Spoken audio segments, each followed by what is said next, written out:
We all know who the wealthiest person in the world today is, right? That's Bill Gates. Well, before Bill Gates, there was this other person who held that position of being the richest person in the world over 100 years ago. That was John D. Rockefeller, and he built his fortune during the second half of the 19th century. Whereas Bill Gates acquired his wealth from software, Rockefeller got his wealth from oil. By the time he died in 1937, the value of his assets was about 1.5% of the US economy. Comparing his wealth to the value of money today, it was said that the wealth he accumulated was 4 times the wealth of Bill Gates.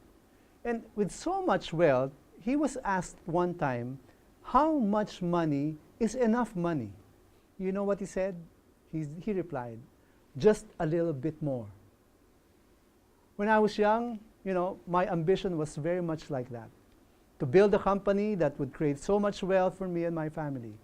I spent a good amount of time trying to put together and build a company that I hope would become successful and profitable in the future.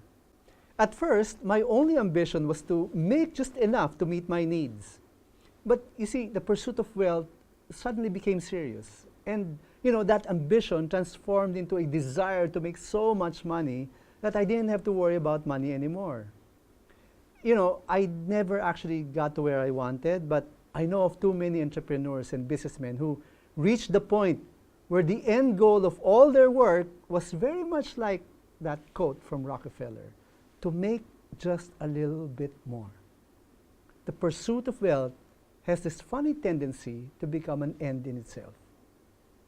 The danger when one reaches that point is that the creation of wealth becomes the highest pursuit, and everything else becomes secondary. Family or friends, the concerns of employees, the well-being of a community, the preservation of the environment, and even one's health, all become secondary, and for some, even obstacles to that one single-minded pursuit of wealth. In the Bible, the pursuit of wealth can take on an entirely wicked character. It can turn into worship of money or the worship of a personified mammon. You cannot invest your life in both God and money. Jesus once said, "No one can serve 2 masters, for either he will hate the one and love the other, or he will be devoted to the one and despise the other. You cannot serve God and money." We have to decide who will be given the greatest worth in our hearts and in our lives. Will we put the pursuit of wealth above everything else? Or will we bow down to Jesus as Lord and therefore consider Him the highest pursuit of our lives? It doesn't mean we will no longer work or that it's bad to become wealthy.